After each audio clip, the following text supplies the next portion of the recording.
6 waktu Indonesia Tengah, Radio Republik Indonesia ini menghadirkan Warta Berita.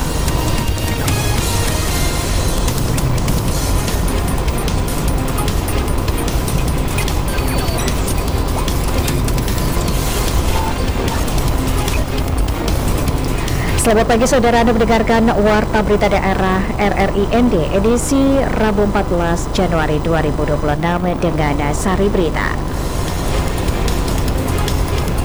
Curah hujan tinggi di Ngada, polisi ingatkan pengendara waspadai jalan licin. Bongkahan batu besar tutup jalan ND Nagikeo. Bersama saya Leli Kara, kita ikuti segera berita selengkapnya.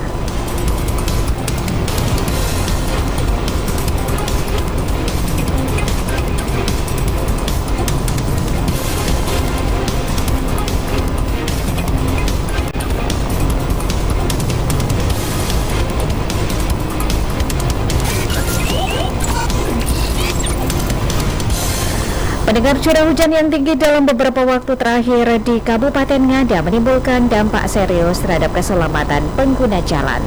Polres Ngada himbau masyarakat tingkatkan kewaspadaan dan cek kendaraan sebelum melakukan perjalanan. Informasi ini selengkapnya disampaikan Ferry Soong. Tingginya intensitas hujan yang melanda Kabupaten Ngada dalam beberapa waktu terakhir berdampak signifikan terhadap keselamatan pengguna jalan raya.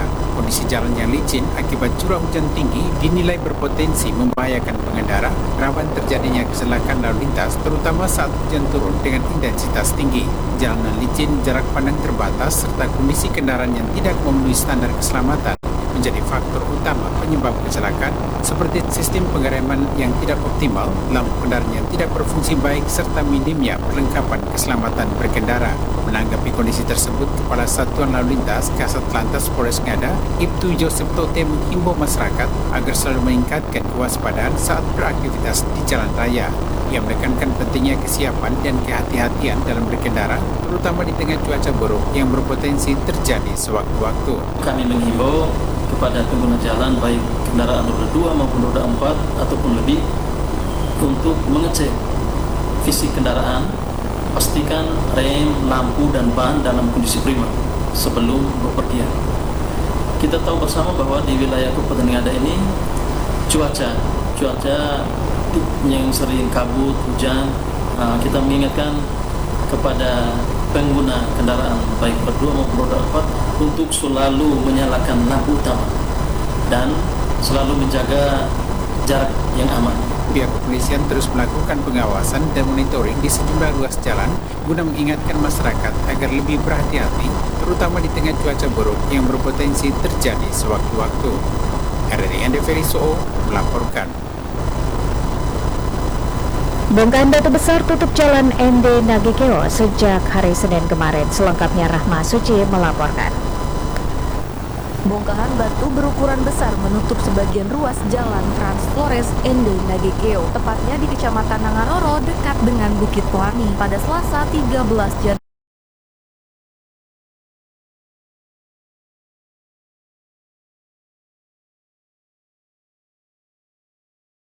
Namun hingga kini belum ada upaya pembersihan maupun pengamanan dari pihak terkait. Batu besar yang menghalangi jalan dan juga tepat di tikungan jalan begitu. Dan ini sudah terlihat dari kemarin, itu batu belum disingkirkan. Ia menambahkan, banyak pengendara harus bermanuver mendadak untuk menghindari batu tersebut. Situasi tersebut berpotensi memicu kecelakaan, terutama bagi pengendara yang tidak mengetahui kondisi jalan. Ia menduga bongkahan batu berasal dari lereng bukit akibat kondisi tanah labil pasca hujan dan khawatir masih ada material lain yang berpotensi jatuh ke badan jalan jika cuaca ekstrim terus berlanjut. Pengendara diimbau untuk meningkatkan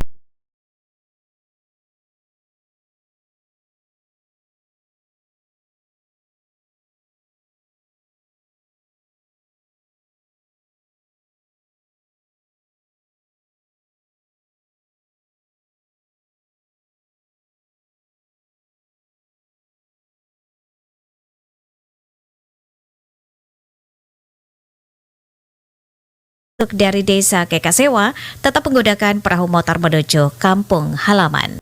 Informasi ini selengkapnya disampaikan Ricardo Skota. Dengan curah hujan tinggi disertai angin kencang yang melanda perairan Ende dalam beberapa waktu terakhir masih berdampak pada aktivitas masyarakat pesisir selatan. Namun kondisi tersebut tidak sepenuhnya menghentikan mobilitas warga yang harus melakukan perjalanan laut menuju kampung-kampung tujuan. Salah satu warga desa Kekasewa, Francisco Saverius, mengaku tetap menempuh perjalanan laut menggunakan perahu motor bersama puluhan penumpang lainnya. Perjalanan tersebut dilakukan untuk menjangkau sejumlah kampung di pesisir selatan Kabupaten Ende, mulai dari Wolokota hingga Nila. Franciscus mengatakan, meskipun cuaca pada hari keberangkatan cukup berangin, kondisi gelombang laut masih tergolong aman. Hal itu membuat penumpang dapat merasa sedikit lebih tenang selama perjalanan, meski tetap waspada terhadap perubahan cuaca yang bisa terjadi sewaktu-waktu. Iya, kalau kita melihat, ini cuaca masih bersahabat sedikit, walaupun ada angin, kelihatan gelombang di sini aman-aman saja.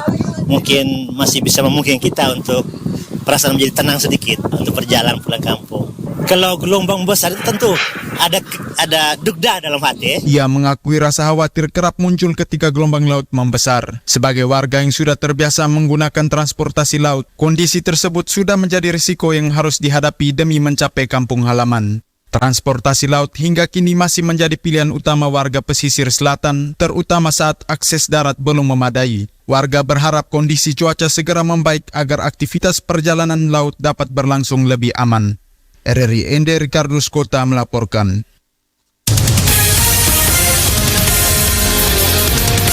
Anda sedang mendengarkan Warta Berita RRI Ende. DPRD Kabupaten Ende menggelar rapat paripurna penutupan masa persidangan 1 tahun sidang 2026, sidang 2025 hingga 2026 pada Senin 12 Januari 2026. Rapat berlangsung di ruang sidang DPRD Ende dan dipimpin Wakil Ketua DPRD Ende Yanus Waro. Laporan selengkapnya disampaikan Rovinus Vula. Rapat paripurna tersebut dihadiri Wakil Bupati Ende Dominikus Minggumere, Wakil Ketua DPRD Ende Agustinus Wadi, serta seluruh anggota DPRD Ende dan sejumlah organisasi perangkat daerah. Dalam rapat tersebut, sejumlah anggota DPRD Ende menyampaikan catatan penting yang dinilai perlu direspon pemerintah daerah. Salah satunya isu yang mencuat adalah informasi publik terkait pengadaan lahan tempat pengolahan sampah terpadu di Desa Piramari, Kecamatan Nangapanda. Anggota DPRD Ende dari fraksi PSI Ansel Kaise mengakui dirinya belum turun langsung ke lokasi rencana pengadaan lahan TPS tersebut. Namun ia menilai riak persoalan sudah mulai terasa di ruang publik karena berkaitan langsung dengan masalah tanah. Menurut Ansel, isu tersebut harus ditanggapi secara serius dan bijaksana oleh DPRD maupun pemerintah daerah Kabupaten Ende. Ia menekankan peran dinas teknis sebagai leading sektor agar persoalan tidak berkembang liar di tengah masyarakat. Ansel menegaskan DPRD sebagai representasi masyarakat tetap menaruh kepercayaan kepada pemerintah daerah. Kepercayaan itu diberikan demi menciptakan situasi kondusif dalam mendukung kemajuan daerah, khususnya penataan kebersihan kota. Jangan sampai api ini sudah meledak baru kita mencari pemadam kebakaran. Harus lebih awal. Saya mohon supaya gunakan semua stakeholder, termasuk kami DPR. Saya menyiapkan waktu sepenuhnya. Jika mana diminta oleh pemerintah, untuk bersama kita turun melakukan sosialisasi bersama supaya persoalan itu ditangkap sedini mungkin. Jika tidak, kita sendiri yang akan siapkan mobil pemadam kebakaran jika persoalan itu tidak diselesaikan secara baik. Ya, terkait pengadaan tanah. Karena pelangnya sudah ada di situ. Saya hanya lewat saja sepintas bahwa tidak boleh ada aktivitas. Tapi ternyata beberapa hari ini pelangnya sudah hilang.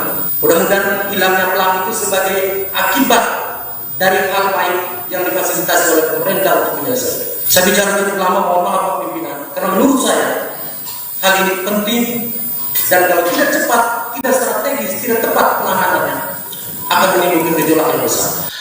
Ansel juga mengingatkan pentingnya keberadaan lokasi TPA atau TPST bagi stabilitas kota. Ia mengatakan tanpa tempat pembuangan sampah dalam hitungan hari saja kondisi kota bisa terganggu. Meski mengakui niat baik pemerintah dalam proses pengadaan tanah, Ansel meminta keterbukaan kepada publik. Transparansi dinilai penting agar tidak mencederai pihak manapun, baik internal pemerintah maupun masyarakat di sekitar lokasi. Fraksi PSI meminta persoalan pengadaan lahan TPST menjadi perhatian serius karena sudah beredar di media. Ia mengingatkan agar pemerintah tidak terlambat bertindak dan siap melibatkan seluruh pemangku kepentingan. RRI Ender Finus Fula melaporkan. Antisipasi merebaknya virus superflu di wilayah Nagekeo, Bupati Nagekeo mengeluarkan instruksi.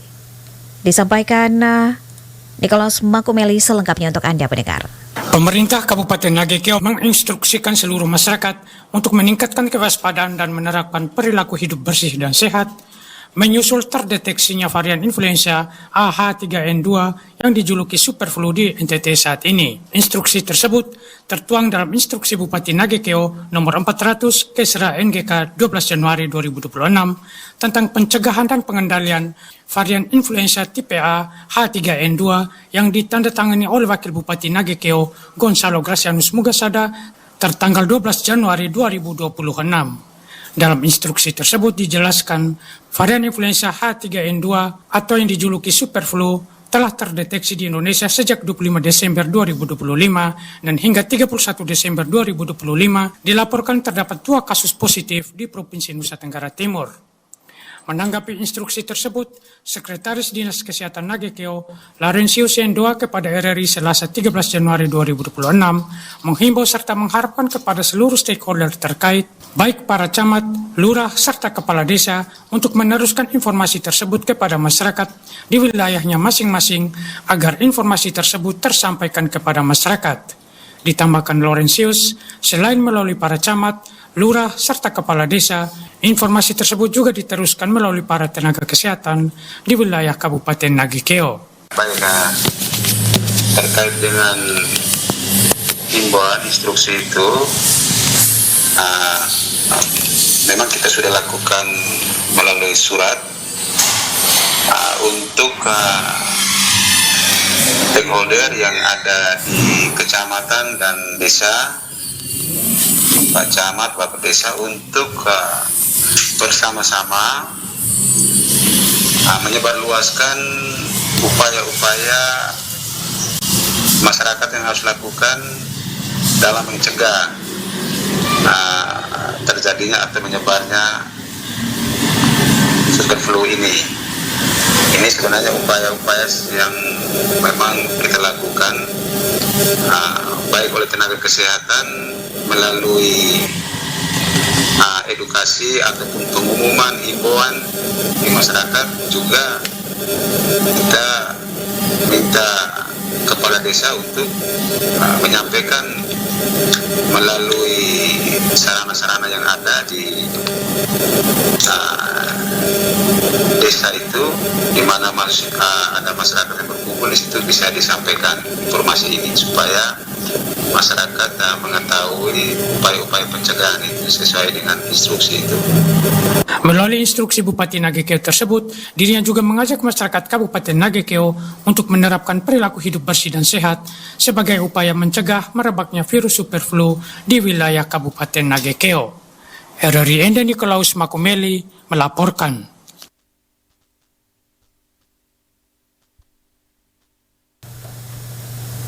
Pendengar, kita beralih ke berita lainnya.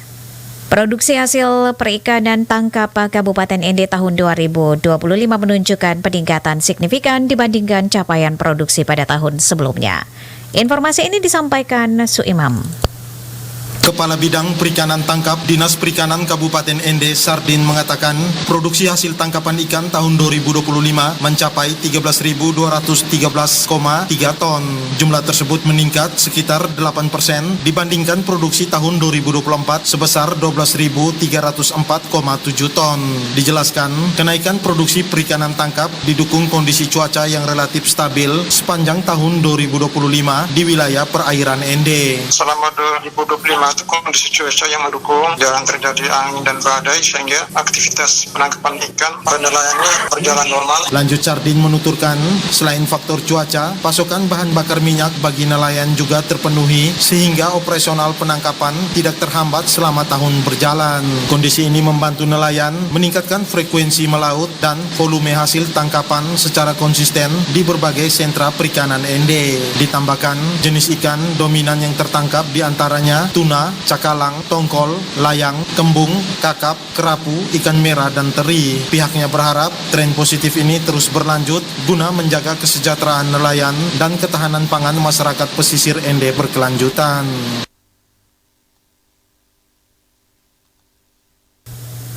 Pemerintah Kabupaten Manggarai melalui Badan Penanggulangan Bencana Daerah BPBD Kabupaten Manggarai turut memberikan dukungan dalam proses pencarian seorang pelajar SMP yang dilaporkan tenggelam di objek wisata air terjun Tivu Pai, Desa Toe, Kecamatan Reok Barat, Kabupaten Manggarai. Mario, kontributor RRI ND melaporkan. Kepala Bidang Perikanan Tangkap Dinas Perikanan Kabupaten Ende Pemerintah Kabupaten Manggarai melalui Badan Penanggulangan Bencana Daerah turut memberikan dukungan dalam proses pencarian seorang pelajar SMP yang dilaporkan tenggelam di objek wisata air terjun Tivu Pai, Desa Toe, Kecamatan Reok Barat, Kabupaten Manggarai pada Minggu pagi 11 Januari 2026. Dukungan tersebut diwujudkan melalui penurunan personel ke lokasi kejadian serta penyaluran bantuan logistik guna menunjang kebutuhan lapangan selama proses pencarian korban berlangsung. Sekretaris Badan Penanggulangan Bencana Daerah Kabupaten Manggarai, Agustinus Adun, menyampaikan bahwa tim juga terlibat dalam pencarian korban dan juga menyalurkan bantuan logistik berupa beras sebanyak 50 kg serta 1 kantung jenazah sebagai bentuk kesiapsiagaan serta dukungan terhadap kebutuhan operasional di lapangan. Kami 2 hari lalu mendapat kabar dari media sosial bahwa terjadi anak tenggelam di Tivu Pai di Desa Toe, Kecamatan Reok Barat. Jadi kami turun. Jadi untuk logistiknya, kebetulan kami di sini ada beras, kami bawa 50 kg untuk mendukung tim SAR di bawah, teman-teman dari TNI Polri yang lebih dulu ke lokasi untuk makan dan sebagainya.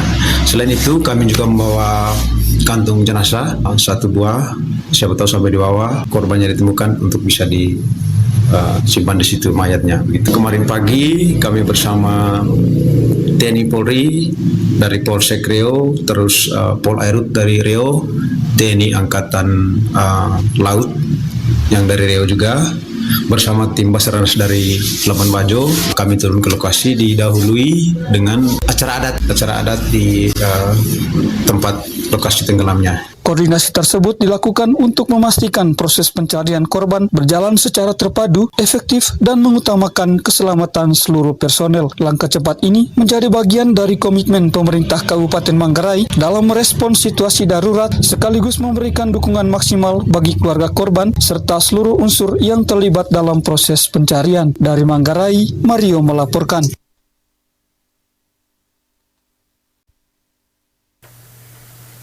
Berita terakhir, pemerintah Kabupaten Manggarai Barat tingkatkan penguatan SOP dan juga sosialisasi antisipasi kecelakaan kapal wisata. Informasi ini selengkapnya disampaikan kontributor RRI ND, Epi Wahab. Terkait dengan maraknya insiden kapal wisata yang mengalami kecelakaan, pemerintah Kabupaten Manggarai Barat melalui Wakil Bupati Yulianus Weng menanggapi dan mengatakan akan memperkuat standar operasional prosedur atau SOP dan rutin melakukan sosialisasi. Nah, memang diakui bahwa selama ini kita tidak terlalu menerapkan SOP dengan baik. Jadi diterapkan benar bahwa ada kapal itu baru boleh diizinkan berlayar kalau ada ini. Misalnya kasih contoh waktu itu mereka membagi sepelampung. Sebenarnya tidak ada kurang satu saja pelampung keselamatan. Itu kapal itu tidak boleh diizinkan untuk pergi berlayar. Ia juga menambahkan bahwa kegiatan sosialisasi terkait SOP dan juga keselamatan pelayaran ini sangat penting. Oleh sebab itu dia meminta agar pihak Kementerian Perhubungan dan KSOP kelas 3 Labuan Bajo untuk gencar lakukan hal tersebut dengan libatkan para pelaku pariwisata dan juga operator kapal. Depan tetap saya waktu itu minta supaya kegiatan ini dilaksanakan lagi bekerjasama dengan KSOP tentunya dalam hal ini. Nah, kita juga minta waktu itu kan diundang juga itu pelaku pariwisata, para operator itu juga diundang supaya mereka juga punya perhatian yang serius terhadap hal ini. Jadi kita kan tidak ingin bahwa daerah yang indah ini dicederai dengan adanya insiden lalu kapal ini kan akan membuat nanti orang tidak mau datang ke sini lagi. Diakuinya beberapa kali insiden terkait kecelakaan kapal wisata ini sangat menjadi perhatian dari pemerintah Kabupaten Manggarai Barat karena dengan insiden ini tentu dapat merusak citra Labuan Bajo sebagai kota pariwisata super prioritas yang terkenal dengan keindahan wisata baharinya. Dari Labuan Bajo, Epi Wahab melaporkan. Pemerintah Kabupaten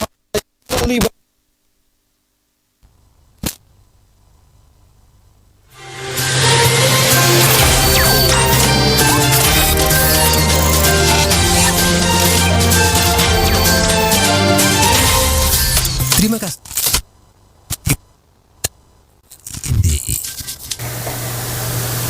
Pendengar, satu berita lagi kami hadirkan untuk Anda. Pemkab Lembata membangun rumah walet di destinasi wisata Bukit Cinta Lembata untuk optimalkan aset daerah. Informasi ini disampaikan Lady Badin.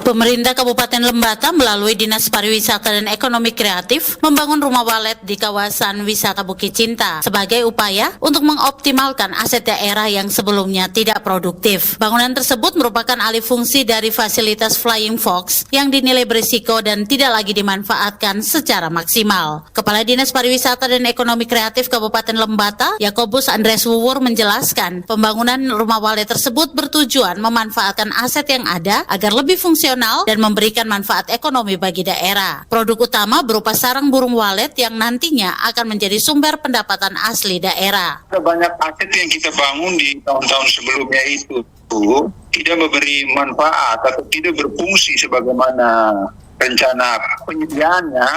Aset tersebut kita alih fungsikan dia untuk dapat berfungsi lebih baik, dan salah satunya itu adalah kami dapat membuat aset yang sebelumnya itu adalah Flying Fox. Karena infrastruktur yang ada itu kepentingan Flying Fox. Sarana bermain yang agak sedikit berisiko itu kami naikkan di bangunan itu, robah dia menjadi rumah walet. Pengelolaan rumah walet ini dilakukan langsung oleh pemerintah daerah dengan menyiapkan infrastruktur serta personel perawatan, dan pada tahun pertama burung walet dibiarkan berkembang untuk meningkatkan populasi, sementara panen direncanakan dimulai pada tahun kedua. Untuk sementara Pemda kelola, karena untuk budidaya walet itu pekerjaan yang tidak ribet, menyediakan infrastrukturnya, tentu kita tugaskan personil untuk merawat atau menjaga, merawat bagaimana gedung atau ruang itu terus memenuhi syarat-syarat kebutuhan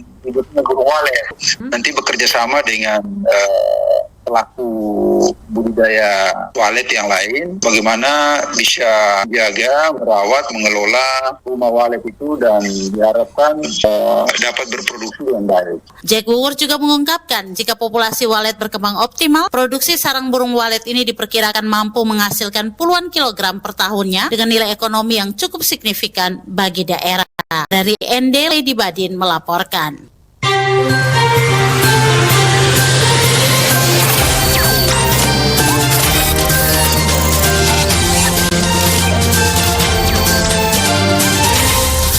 Terima kasih Anda telah mengikuti Warta Berita RRI ND.